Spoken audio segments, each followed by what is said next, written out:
For I was afflicted, I went astray, but now I have kept thy word. Thou art good and doest good. Teach me thy statutes. The proud have forged a lie against me, but I will keep thy precepts with my whole heart. Their heart is as fat as grease, but I delight in thy law. It is good for me that I have been afflicted, that I might learn thy statutes. The law of thy mouth is better to me than thousands of gold and silver. Hello, good morning. Welcome to Line by Line Bible Studies. And we are continuing today in Psalm 59. And I want to say one more thing about Psalm 58, because I got kind of hung up on the snail which melteth. And I think the word that we want there, because we talked about how it was compared to Job's sore in a similar way, melting. But not melting, I think the word is ooze. That would be the English word that would best, and I don't know if it was very common in the King James time, but as a snail which oozeth, let every one of them pass away. And then you can imagine it in many different ways. But that's, I think, the word they want there, ooze. As it oozes out of its shell, let every one of them pass away. Very pretty. And also another thing, when I talked about the pots and the thorns, before your pots can feel the thorns, I do, when I joked about that being the rear end, I do think that is just pull your butt out of the fire. That is exactly what that little bit of that little, what do you call it, idiom, colloquialism? It's not colloquial, but it's a kind of an idiom. Pulling your pots, before your pots can feel the thorns, he's going to pull your rear end out of the fire, is the way I read that. So anyways, that's just a little comment on the last time. Let's read Psalm 59. Again, Miktam of David. The reason I moved to the chief musician, Alta Shith, back with Psalm 58 is because of the reasons stated in study number 88. And it's not a big deal. Miktam of David, engraven is what Miktam means. When Saul sent, and they watched the house to kill him. Okay. This would be when he first tried to escape, I think, because that would be when he was in the house and they were waiting for him. Deliver me from mine enemies, O my God. Defend me from them that rise up against me. Deliver me from the workers of iniquity. Save me from bloody men. For lo, they lie in wait for my soul. The mighty are gathered against me. Not for my transgression, nor for my sin, O Lord.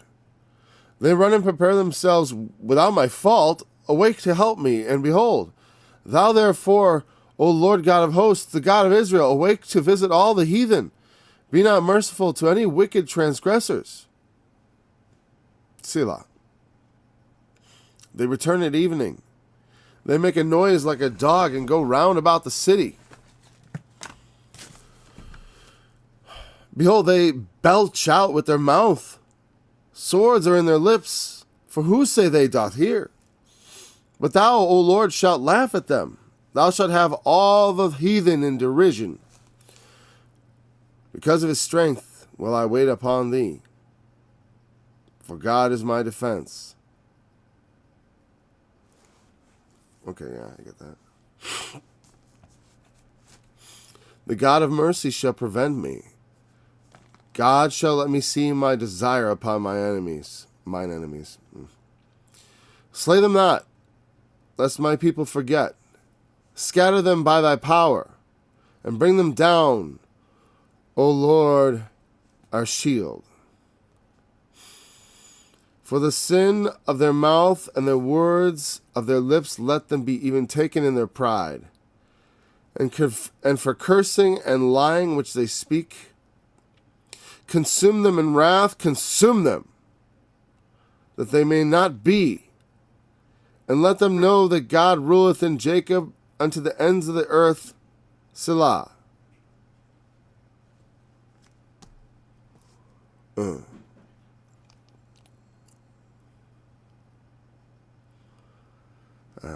Okay.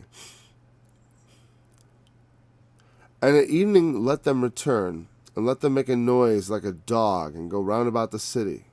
I assume it's like, let them wander up and down for meat, and grudge if they be not satisfied.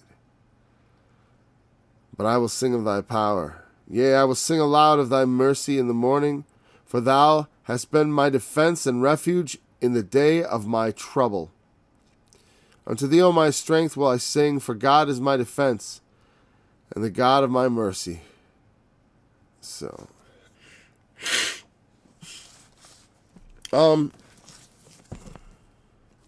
this morning I had internet issues, which not often, but occasionally is an issue, because I meant to start earlier. And also, sometimes I'll take that time to do something like, look up where Psalm 59 is in the book of Samuel.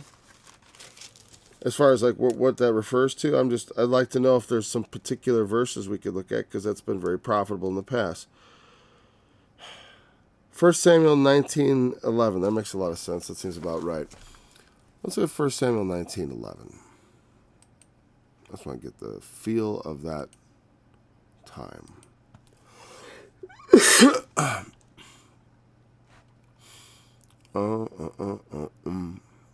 Let me go. Psalms. I'm on 1 Samuel 19. I said 1 Samuel, right? Or first. I was funny when the excuse me. It's under my teeth. I thought it was funny when the last president, when he said the 1 Corinthians or something like that, and he was roundly mocked by all these ungodly celebrities. Oh, we were supposed to say first. That's how people, but it's like, I know lots of Christians who say 1 Corinthians, 1 Samuel.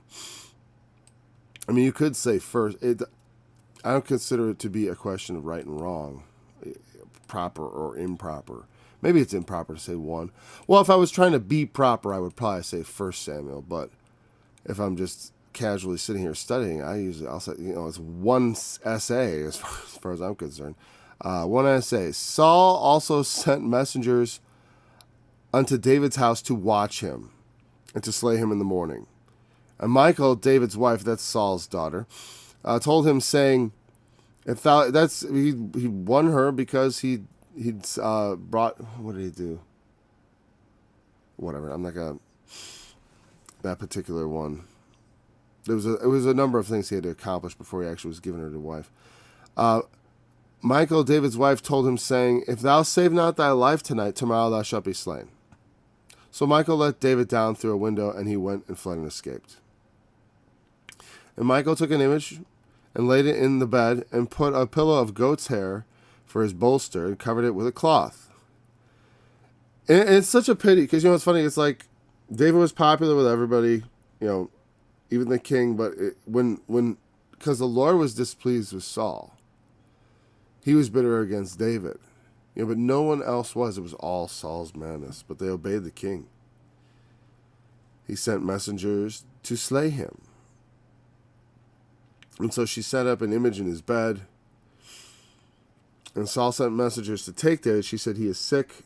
And they sent messengers again to see him, saying, bring him to me in the bed that I may slay him. And when the messenger, he's sick. They're like, well, bring him to me in the bed so I can kill him. Because all he wants to do is kill him, and they can't get him because he's sick. It's kind of a funny thing. And when the messengers were come in, behold, there was an image in the bed with a pillow of goat's hair for his... Okay, so when they went to get the bed, because they hadn't observed closely. And of course...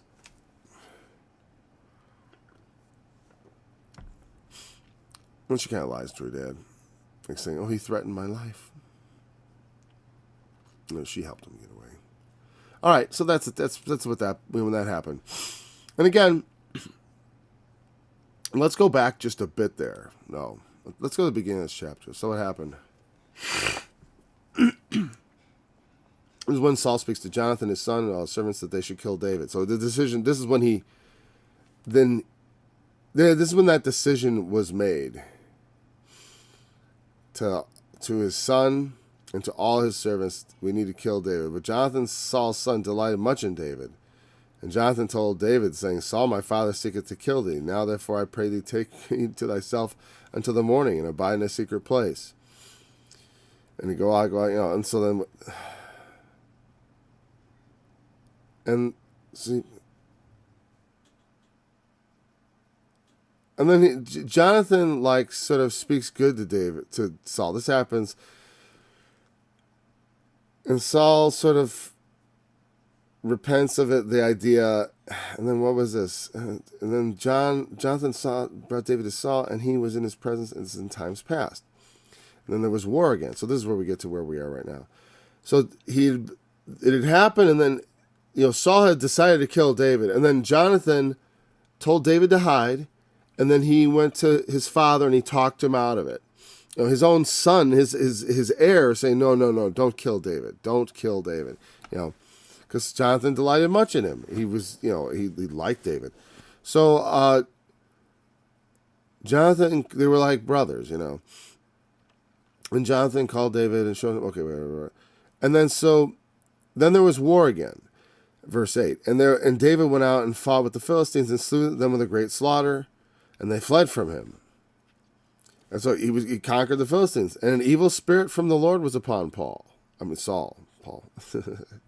An evil spirit from the Lord was upon Saul, as he sat in his house with his javelin in his hand. And David played with it. David was playing his harp. And Saul sought to smite David even to the wall with a javelin. But he slipped away out of Saul's. So Saul either threw it or he sought to throw it to him. No, yeah, he did. He threw it at him. He smote the javelin into the wall. And David fled and escaped that night.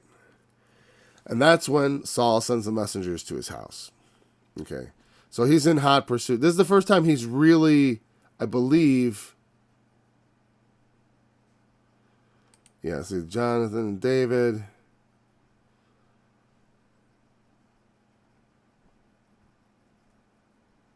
Okay.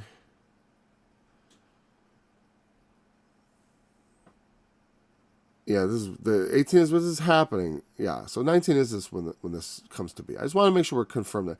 So that's, you see where he is in his life now.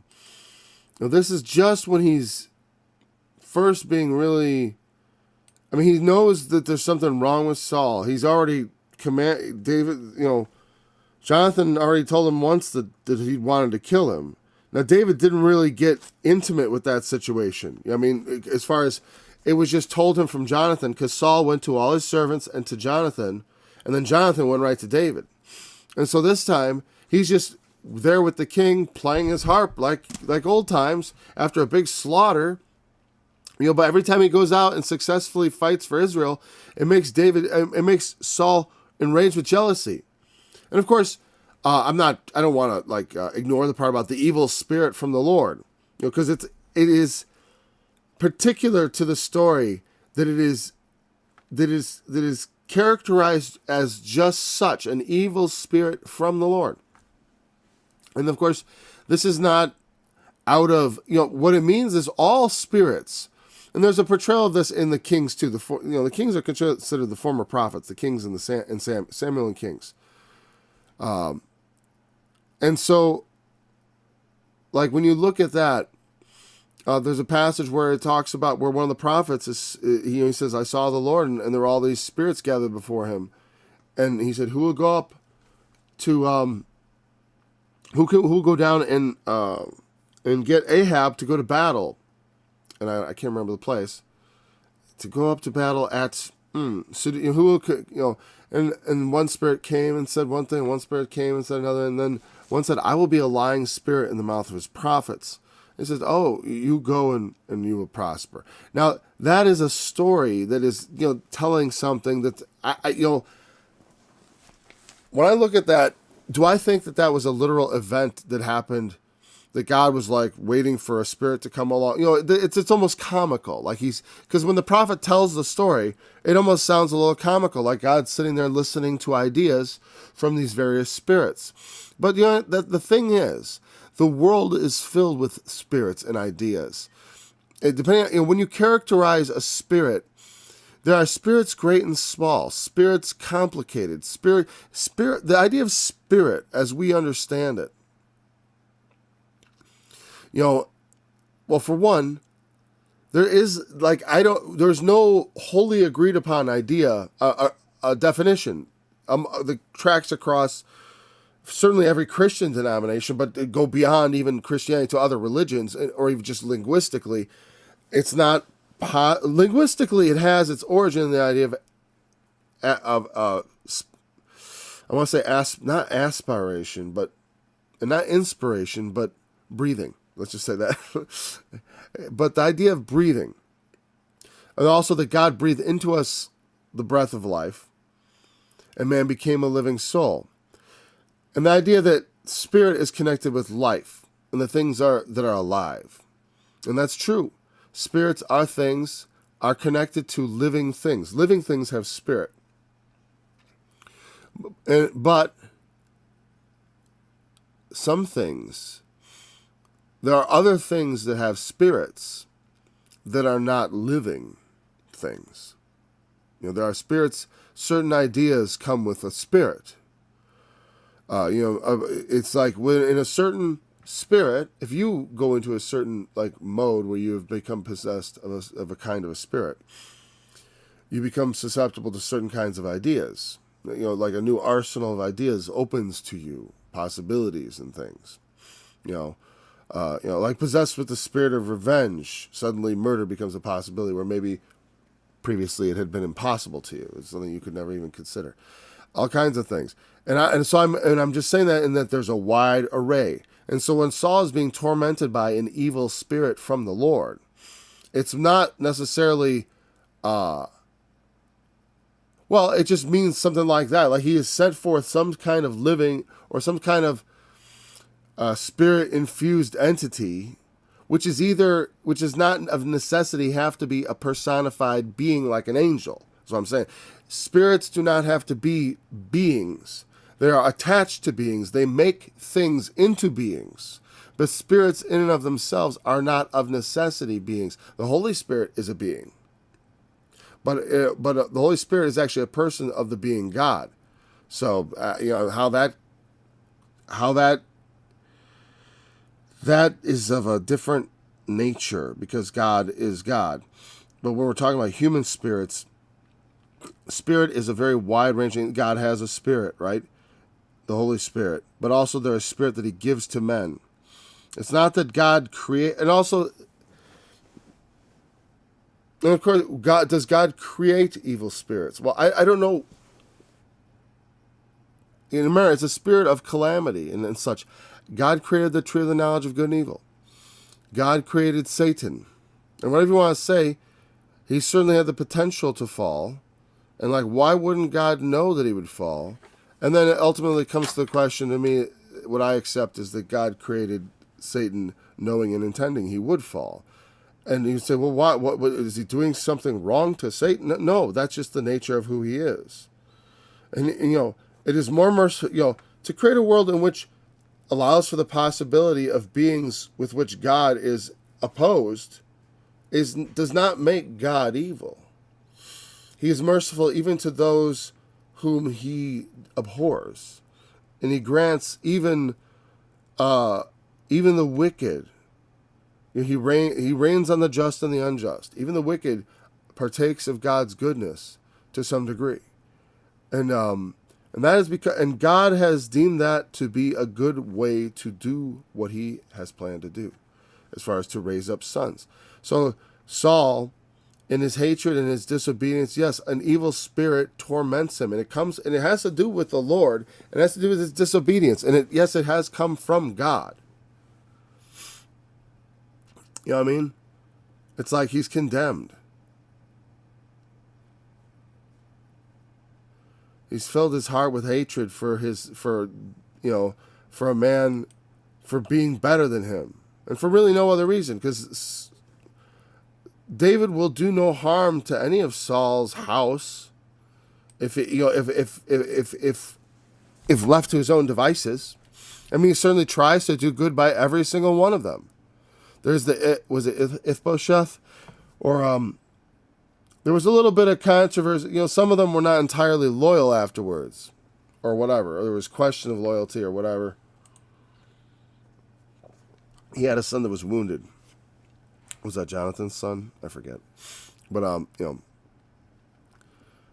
David tried to look after whoever was connected to Saul, even after all that was done. He didn't try to hunt down every one of them and have them killed, and as often is the case when there's a succession of houses. Oftentimes, lest there be competition, in the next generation even, they do a little bit of cleaning up on any that would be perceived as threats. Once you get into that kind of paranoid, looking around over your shoulder, there's really no turning back. Okay. So that having that full story in view, deliver me from my enemies, O my God. Deliver me from them that rise up against me. Deliver me from the workers of iniquity. Save me from bloody men. So he had people genuinely rising up against him to slay him. A lot of times we talk about being persecuted as Christians. It's like, not a lot of times, but I hear Christians occasionally will talk about persecution in terms of just social things. I know that, in Canada, Christianity is basically illegal, technically speaking. You could not fully teach the things we believe legally in Canada without breaking hate crime, without committing a hate crime, because Christianity is essentially a hate religion. Because it is.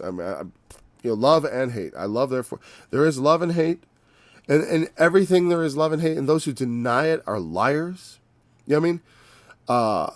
The idea that, you advocate violence. Everyone advocates violence. That's what the law is about. The law is an advocation of violence. The existence of law enforcement is a organized saying, you guys get to be violent. That's what we say to those people. I'm not a huge delighter in the necessity of such things, and nor am I do I think those people should be afforded any kind of outsized. They should be given exactly the kind of trust and so on stuff that they earn themselves.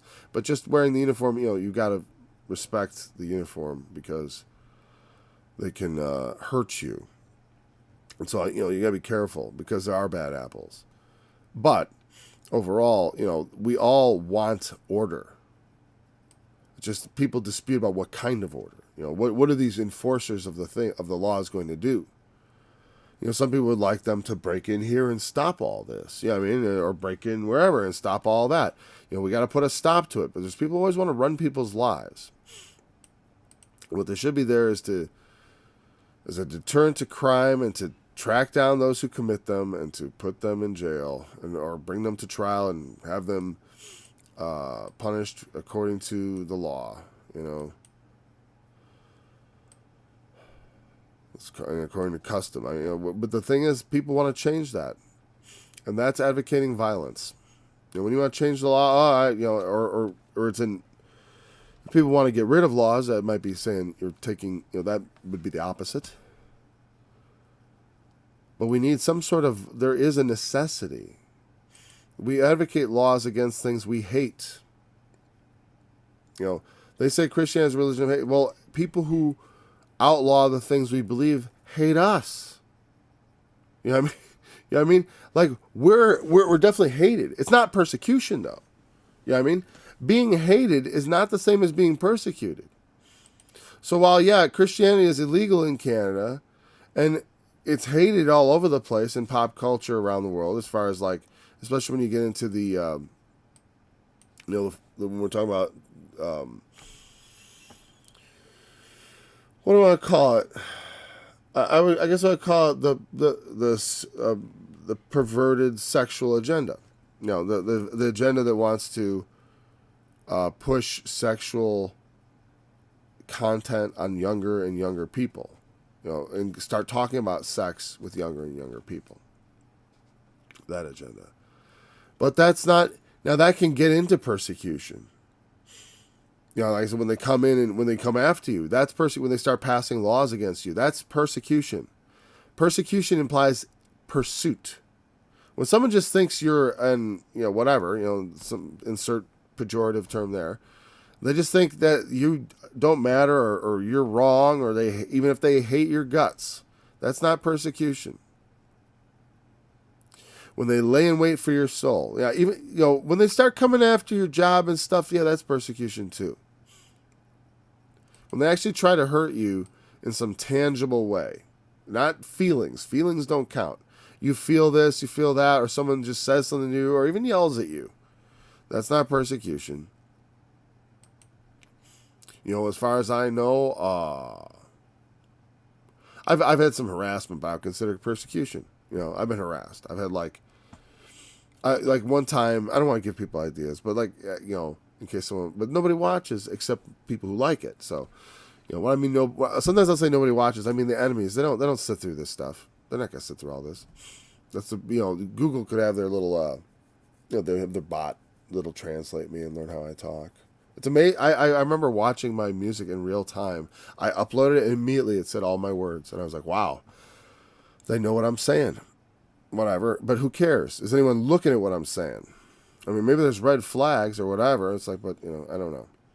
But the point is, that's not persecution. Them watching you, them being upset or anything. At some point, what I call being canceled by my publisher, was that persecution? Not exactly. Because they only canceled me. The company canceled me. I wasn't canceled by a mob. I mean, the company preemptively was like, we don't want to have nothing to do with this. And so in a way, they did me a favor, because they did it quietly. I was able to immediately go and get another publisher. And I'm still kind of sitting on that song. Actually, I have a new version of it. It's coming soon. And anyways, I don't think it's going to get canceled. So, because I found a kind of clever workaround. At least I think it's clever. But that's not persecution. I don't think so. Persecution is when the mob comes after you. That's persecution. When they try to drive you and they want to make sure you can't ever get a job again. You can't ever get published anywhere again. We want to make sure you don't have a bank account again. That's persecution. And it may be coming. You betcha. You betcha. And also, hey, you can't get a job unless you get the shot. That's persecution. That's persecuting someone for their conscience. You know what I mean? Because like I said, I know there are people who believe the shot is terrible, and I'm watching the research on it, and I know it is experimental, and I know it's not like a traditional vaccine. It's not like the polio vaccine, which I often talked about in the past. I'm like, well, what's wrong? Were you against smallpox vaccine? It's like, well, it's a very different thing. And actually, when I think about people who talk to me about anti-vax stuff, it wasn't because it was a crippled virus. It was because of other things in the vaccine, like mercury and such, that they objected to them. Now, but this is an entirely different kind of thing. It's an experimental therapy that goes into your DNA and stuff. And they're finding out some very bad things about it, potentially are wrong. But initially, I was open to the idea of taking it and whatever. And I watched, but I already had the disease, so I thought there was really no point in getting the vaccine because I'd already had it possibly twice. And they say you can't get reinfected. So I had it genuinely at least once. And that was actually milder than what I thought the first time was. But anyways, point about that was the persecution of making someone get a medical treatment like that against their will, especially if they have other knowledge, or presuming them. It's just like with forcing someone to wear a mask. I do think that's a kind of a persecution. Because I felt persecuted in it, but it's not for the sake of Christ. Don't think that's for Christ. It's not the same thing. That's for the sake of just humanity and liberty. They're just after, that's what I'm saying. It's such a dark thing because it's not an assault on me as a Christian. It's just an assault on us as our utter humanity is under attack. Which is so far down the totem pole. It's such an attack at the base of everything. It's so wrong, And so, and then if you are damaged by it, you can't sue anybody. But forcing people to take that and then saying, oh, if you don't, then you lose your job. That is a form of persecution. Those people are being persecuted. I'm not being persecuted personally because, even though I'm not being, there's no, I can't be fired from some job because they can't require, if they do, I just won't. It's like, I don't know, eventually whatever, I guess, eventually I think that they're going to have to give up. They're going to lose. That's what eventually is. Or whatever. What's the point of fighting if you don't believe in victory? I always believe in victory, even here, because the prophets, when they preach in their times, like Isaiah, he's preaching with passion of what should be and how things ought to be. It doesn't matter if he wins or loses. He preaches the winning message, the right message. People should not be persecuted for their conscience sake. For not taking that. Come on, everyone, you're all protected. What are you worried about somebody, what they're doing? That's their business. If they don't have protection against it, it's not overwhelming anything anymore. It's so ridiculous. It's like you got people so scared both ways. So people are so scared they don't want to touch the shop. People are so scared they don't want to touch a human, I saw protests the other day of people calling for reinstate the mandate, which is hilarious. I'm like, really? Wow. I'm glad that there's a social movement that's not growing, I hope. They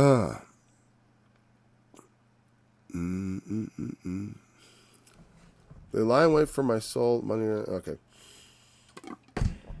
So, again, David, though, is a much more great example of not for my transgression. I haven't done anything wrong. We have people today being persecuted for their conscience, but David was persecuted not for conscience, but for his competence. Even worse, and that is so typical. Oftentimes in life, in a particular situation, at work, at school, you will be hated for being good. David was hated for being good, not for being sinful. It made me reflect suddenly on my own history, but I'm not going to tell a story of myself, but because I was thinking, and it's good to reflect on ourselves and then ask ourselves, okay, what about my sin? There were times when I felt a little bit persecuted, or let's say not persecuted, because like I said, you have to actually go out. I don't consider things that are not actually threatening, some sort of loss.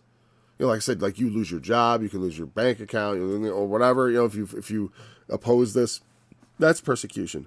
But if they don't actually do harm, if they're just like, well, you're a stinker or whatever, or we don't like you, and we're gonna say you're this and that and the other, that doesn't count. Right? So when I was in church and I was confessing my sins, which on one hand, and people didn't like it, on one hand you could say, well, they didn't like me because of my sins. Because he was talking about things like masturbation and and stuff like that.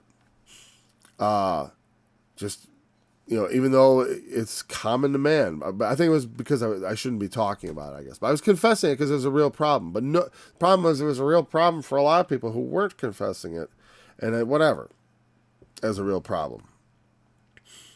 And that made them dislike me. And that's, for some people's money, that was because I was doing wrong. But other people thought I was because I was doing right. It was because I was confessing my sins. I was being despised. But the thing is, I bet in the moment, the person who does the anger doesn't think so. And the thing is, that anger, that jealousy, that non-persecution is what leads to persecution. When we despise those that are good, when we despise people who maybe are better than us, or have greater gifts than we do. We sometimes despise those people. We should not. I say we because I don't know in what situation. There have been people, I'll give you, when I see, this is a funny thing, but it's true. It's just a flaw of my character, right? When I see a guy that's bigger and stronger than me, I always dislike him a bit initially. Like there's a wall to overcome. There's like he gets a little, like everyone, if everyone starts off on an even basis with me, if you're a little bigger and stronger than me, it's like I dig a slight little hole for you to stand in my mind, I think. I don't do it on purpose, but I realize I always have an initial sort of, and it's probably just threat assessment and stuff like that, but I think about it, I'm like, yeah, I also will, in my mind, rack people down a few notches, right? But it's not, and that's pretty shallow, I'd say, because it's just the external, and it is more about what I'm, a lot of times, that's because of the way I've been conditioned probably in the world from when I was young, as far as male to male relationships. It's a lot of a lot of my status in school was from sports performance and stuff, and I felt that my status among my friends and my other males, it was important to be strong. And especially because I was big, it was like because I drew challengers. When you see someone who's big and weak, it draws challenges, especially in school, because they think I could take that big guy down, because he looks weak, maybe because mentally, or maybe, like he doesn't, or emotionally, he's not strong, so I could push him around and maybe break him without actually him even putting a fight up. David was a fighter. He hadn't done anything wrong. All he was strong and good. But the powerful men around, Saul measured him and saw how good he was and realized he was the better man. And that he'd take he would be the king. In fact, it was told him by Samuel. Samuel already anointed David prophet, and he told Saul, this is in a way in which the evil spirit kind of entered into Saul's life. The Lord always tormented him from the time that he disobeyed the Lord, because he just continually would not hearken to the voice of the Lord in very specific ways. And it's odd, and it's because he was not attentive to those things.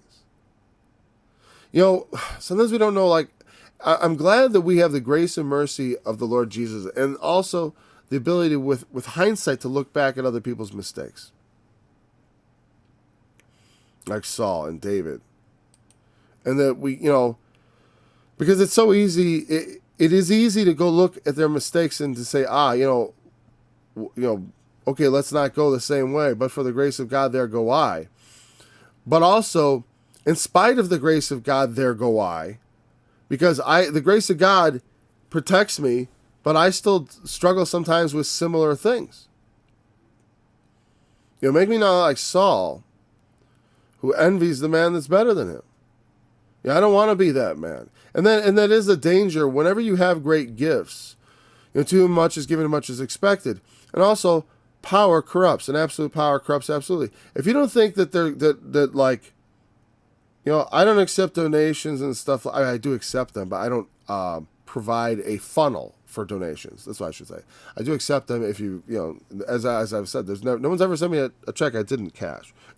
Right? I'm not going to be all high and like, I never take a dime. I said that the other day, but I'm just saying, like, if you don't take a dime and don't whatever, blah, blah, blah, then there's something to that. But anyways, so, no, but I like having a deficit. I like putting more into it than I get out of it. I want to have and if you don't think I feel powerful, I feel powerful. You know what I mean? I feel powerful in the Lord. Because of the gifts and because of the revelations and because of the goodness of God towards me. It makes me feel, it elevates me. And there is danger there also, because Saul was God's anointed. He was gifted of God. He was a tall and strong, handsome man. A man, you look at him and it's like, there's a king. He probably had a voice like a king. Saul would speak and we will go to battle. It's like, or whatever, I'm saying, like, they looked at him, it's like, there's a king. Now, he'd just been a herdman before, but Heard me, he's a cowboy. You know, I mean, right? He looked the part. He was good fit. Everyone was like, that's a king, all right. And he was a good fighter. But David was better. David was better. And that wasn't why David was becoming king, though. David was becoming king not because he was better, but because Saul displeased the Lord. Not because David was a better fighter, not because David was more popular, not because David was perhaps, it never commented whether he was handsomer. David's virtues are more about his voice and his musical ability and his fighting.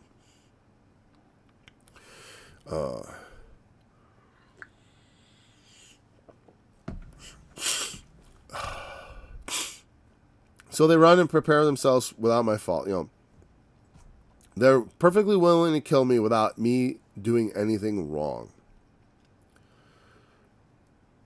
And that's how people are. You know, when that authority then says to the underlings, you know, they despise David too.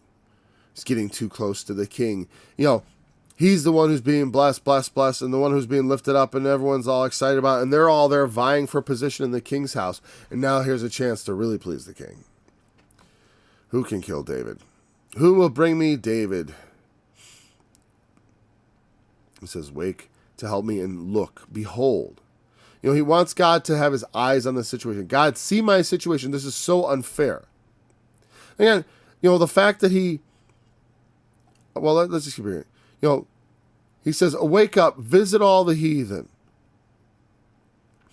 This call to wake comes several times. Get up. You know, because sometimes, like it says, and the prophets in various ways have talked about, you know, like when Elijah taunted the servants of Baal, they say, perhaps he sleepeth. And then even the psalmist says in one place, you know, then the Lord awoke as if from a sleep. And it is a metaphor, you know, when it talks about God being asleep, because at times it's as if he sleeps. At times, because God is silent for the, you know, as far as our senses understand sound. You know what I mean? The voice of God is silent, and it's described in Elijah, a still small voice. Or God, it said God was in the still small voice, but not in the raging wind, the fiery tempest, and all these things that passed through. But God was not in it. Meaning there can be all sorts of things, but it's like, but the voice of God should be in speaking a clear voice, and a still, a clear. You know what I mean? The Lord. It's not about the power and the explosion, but about that clear, distilled idea. Righteousness, holiness. These are the things that delight the Lord. So he says, awake up.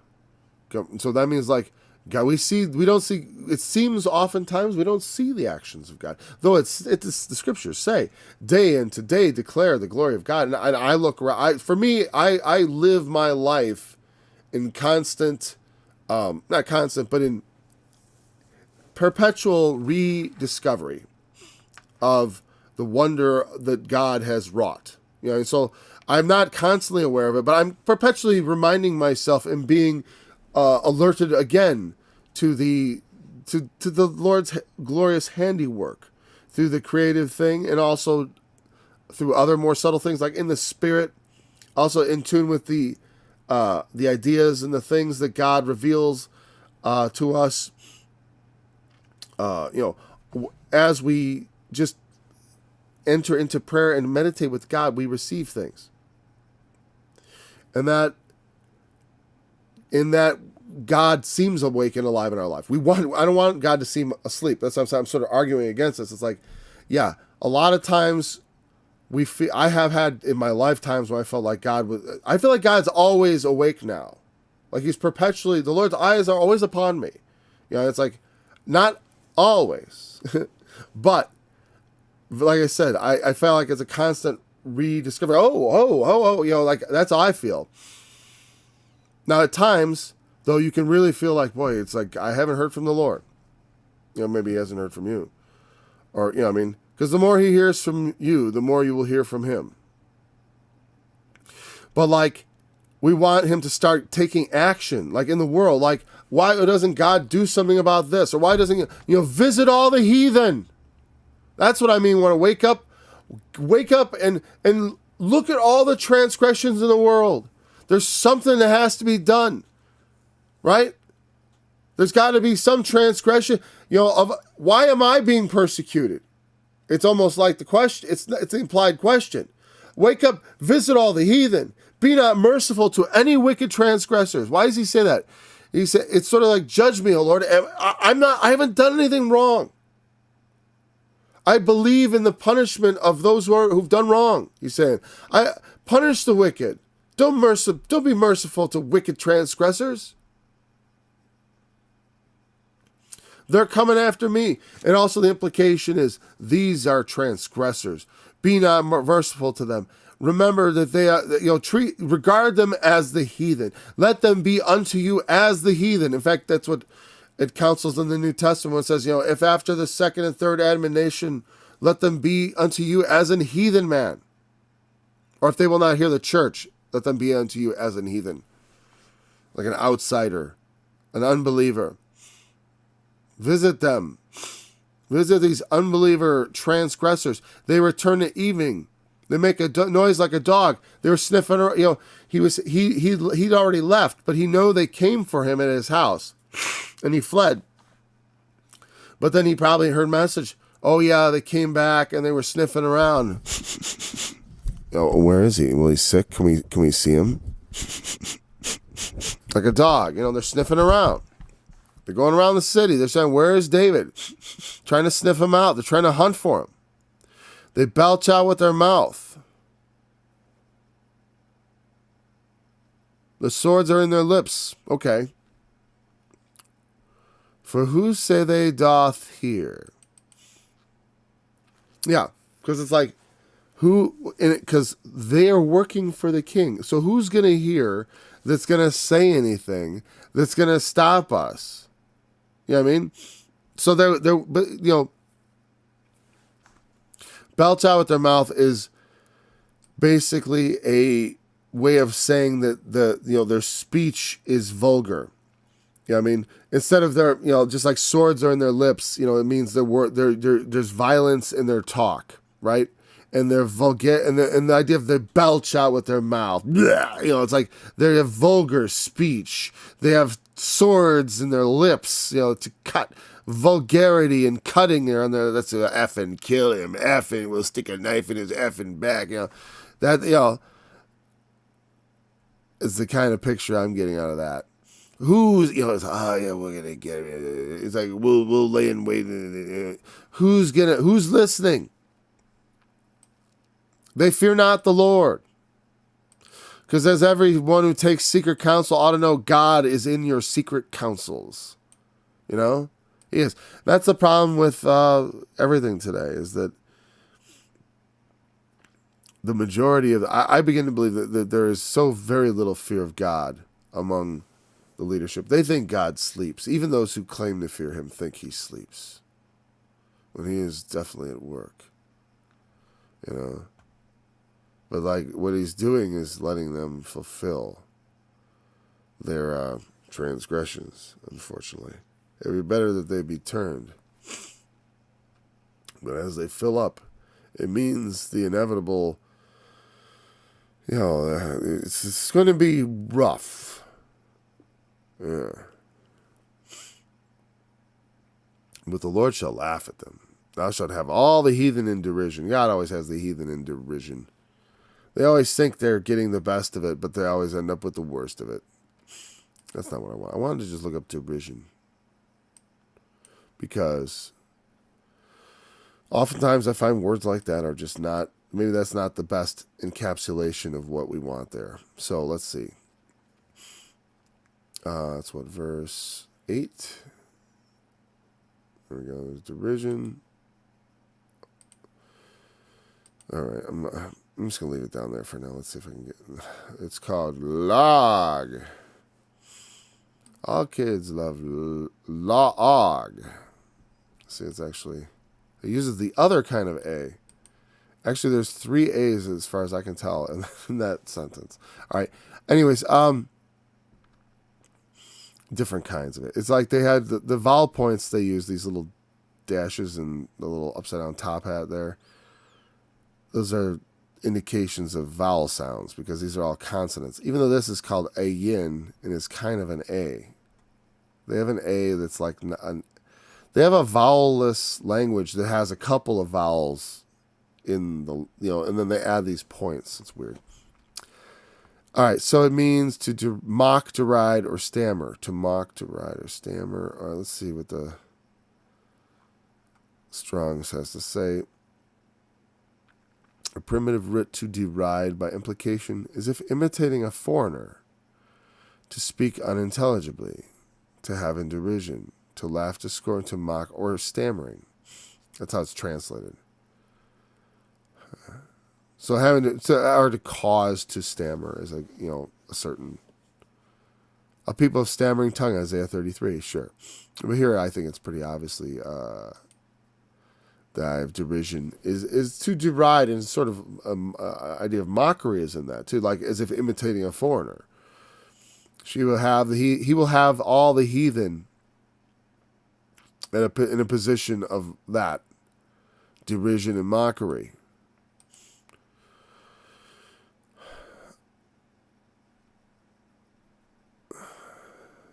Because it would be weird. You wouldn't want to translate that, thou shalt have all the heathen stammering, because that's what the heathen do. As far as that's what they would say. The heathen always stammer, because they don't talk right. I'm sorry, I'm stammering. I'll do it Italian. I was like, how do you say string genie in Italian? Well, you say it a string at the genie. See, they stammer when you want to use this foreigner. You always add extra syllables. Because, of course, they do stammer a bit when they use your language. Verse 9, because of his strength, I will wait upon thee. Because of the strength of the enemy, I believe is what he refers to there. It's just weird that it goes singular suddenly.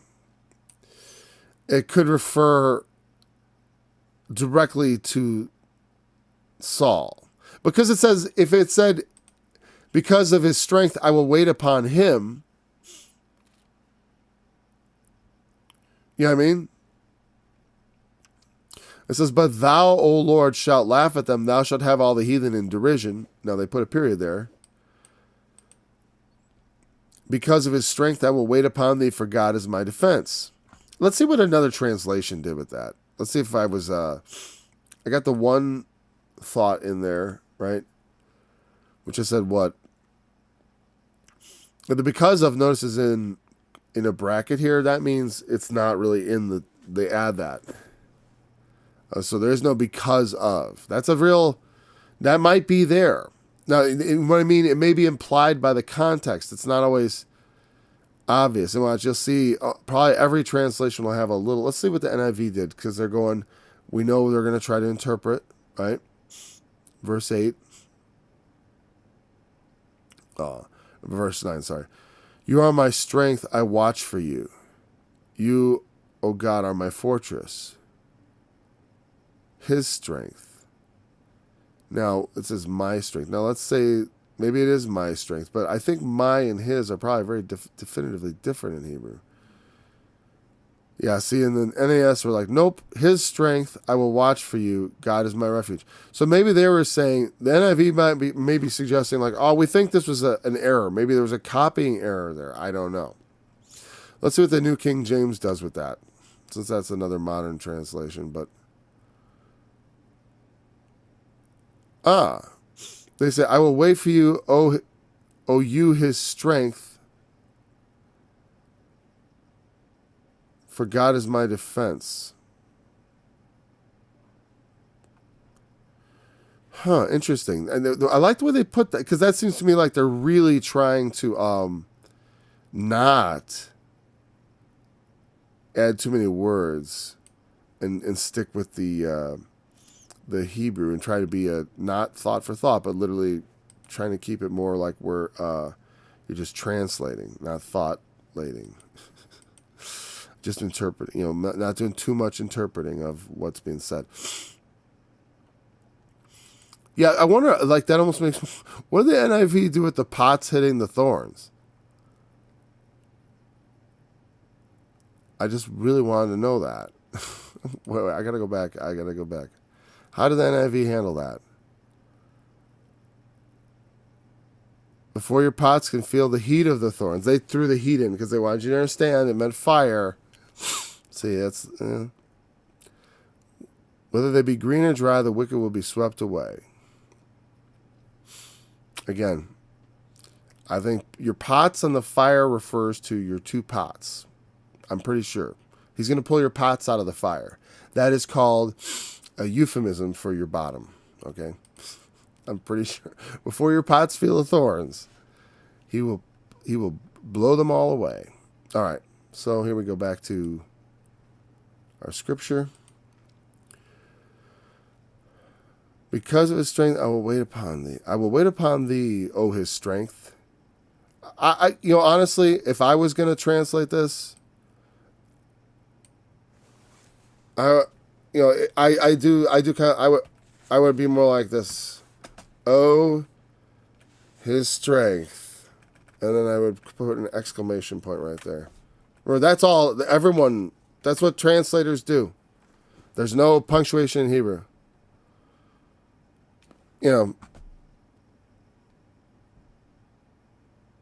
That's because that's kind of, or this is kind of what you really have.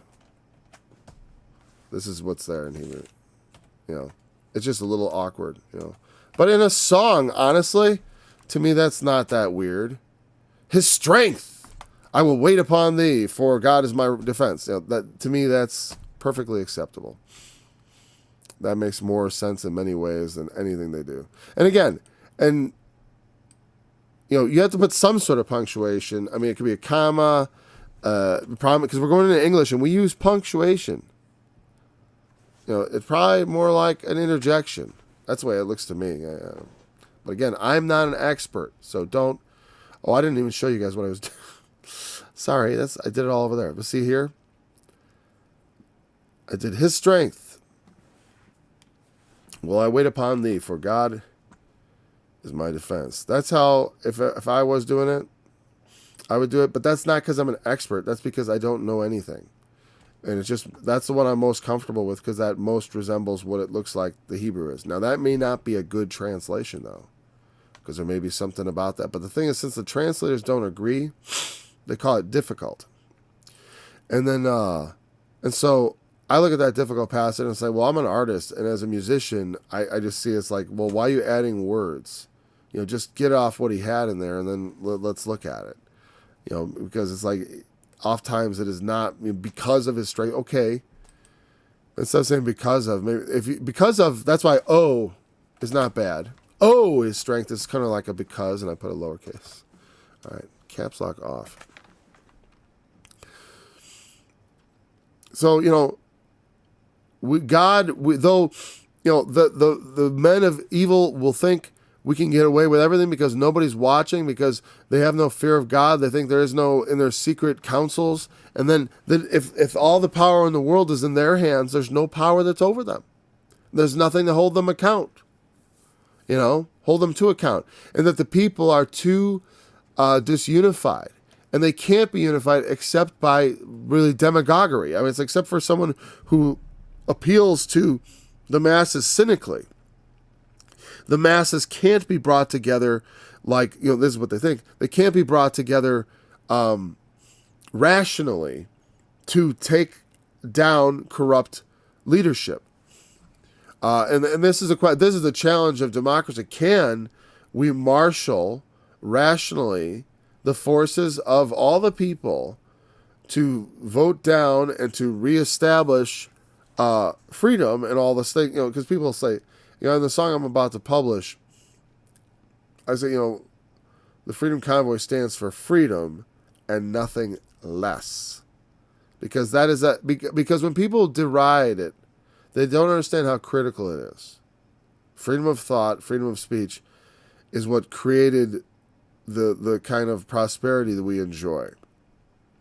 Because if you can't say like, wait, I got a better idea, then forget it. Everything just turns to crap. If I can't interrupt your stupid, bad idea with my better ideas, the world will just get worse. The world will never get better. We'll never make advances. There will be no improvements. That's what totalitarianism does. It freezes everything. It destroys innovation and creativity. It doesn't let people think outside of boxes. It's dangerous. It leads to death and misery because, in medical situations, you can't question orthodoxy. You can't come up with new treatments. You can't think outside the box because this is what the government doctor says. That's so dangerous, and we cannot let that happen here. And if we do, then whatever. Then the Lord is really angry at America, isn't he? Whoa, we really pissed him off. What do we do? A lot of things. But also, whatever. I will seek that my country be not destroyed. It's like, because I live here.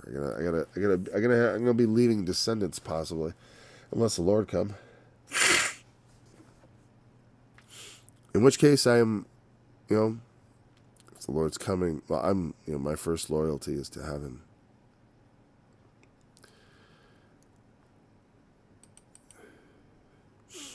Wait, did I, yeah. God is the one who's going to defend us. God is the one who's going to protect us. God of mercy shall prevent me. That means anticipate, usually. Prevent in the King James often means, we who are alive and remain shall not prevent them that are asleep. In the New Testament it says concerning the resurrection of the dead. And there again it means to precede. And I believe here, if we look in the Hebrew, I don't know, I haven't ahead of time checked it, but I wouldn't be surprised if we found that was just the case. All right, let's see.